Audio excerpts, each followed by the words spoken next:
begin with the situation in Turkey. Last few days have seen Turkish forces attack both so-called IS militants and armed Kurdish separatist groups across its borders. On Sunday, the Kurdish PKK camps were bombed for a second time in northern Iraq.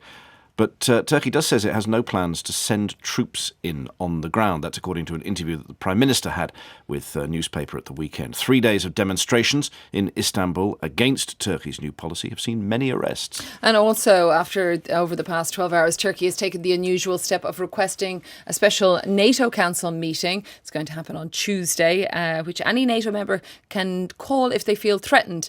Hiwa Osman is an advisor to the Iraqi and Kurdish President Jalal Talabani. He now runs a media company and joins us now. He was, I should say, a former advisor.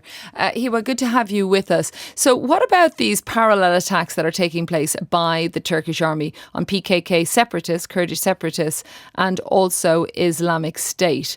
What do you believe the Turkish intentions are? Well, I think, Turkey has been in the middle in the fight against ISIS over the past year. And when it felt the pressure that it has to do something, the Turkish government, the Turkish president, I should say President Erdogan, chose to seize the opportunity and attack the Kurds. The Kurds, the only fighting force on the ground now against ISIS. In fact, the attacks that are taking place now are in favor of ISIS. Many analysts here see it because over the past 48 hours, the ratio of attacks on the Kurdish forces and on ISIS is 1-10. By the time one raid is taking place against ISIS bases, 10 are taking place against the areas where the PKK is believed to be in. And the PKK is one of the key forces in the fight against ISIS. And this is rather alarming in the Kurdish region as a whole, in Iraq, in Syria, in Turkey, and in Iran. And Hiwa, why do you think then that Mr. Erdogan, or indeed the Prime Minister, would order these attacks on the PKK if it would be unpopular internationally?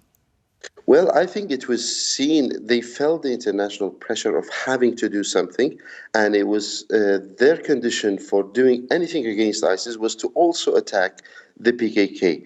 And in doing so, now they are attacking the PKK mostly, and it is providing a breathing space for ISIS now, because just this morning we heard that attacks has taken in the vicinity of the city of Kobani in Syria, and the village that they attacked, that they bombed, is controlled by the Kurds and not by ISIS.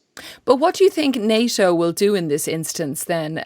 Because you would expect them to be speaking about Islamic State. If attacking the PKK then weakens the offensive against Islamic State, surely NATO wouldn't stand for that. Exactly. I think it should, NATO and the international community should be very aware of this new game that Turkey is playing. Turkey has managed over the past year and a half to stay in the middle of this conflict, to stay away from this conflict, and to many analysts here believe that it is almost a culprit with IS, because many of Turkey's enemies, that Turkey believes that they're its enemies, ISIS is attacking militarily.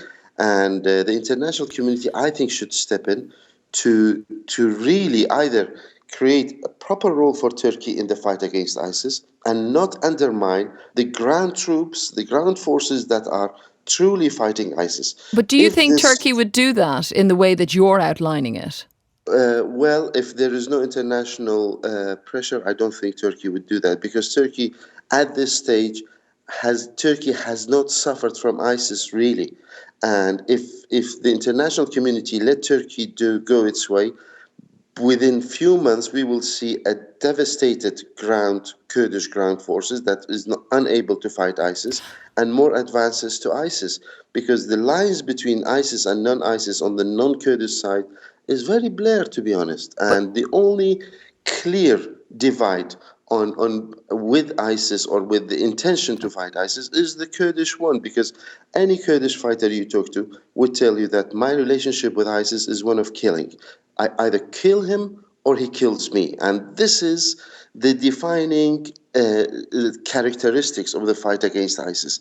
Unfortunately, in some other areas, in Syria and in Iraq, we saw in Raqqa and in Mosul, there has been no resistance put up to ISIS by the locals. And this is what Turkey is trying to take away from the Kurds, this urge, this will to fight ISIS. And this is extremely dangerous, I think. Well, we'll have to wait and see what happens. Hiwa Osman, advisor to the Iraqi and Kurdish President Jalal Talabani, a former advisor, I should underline.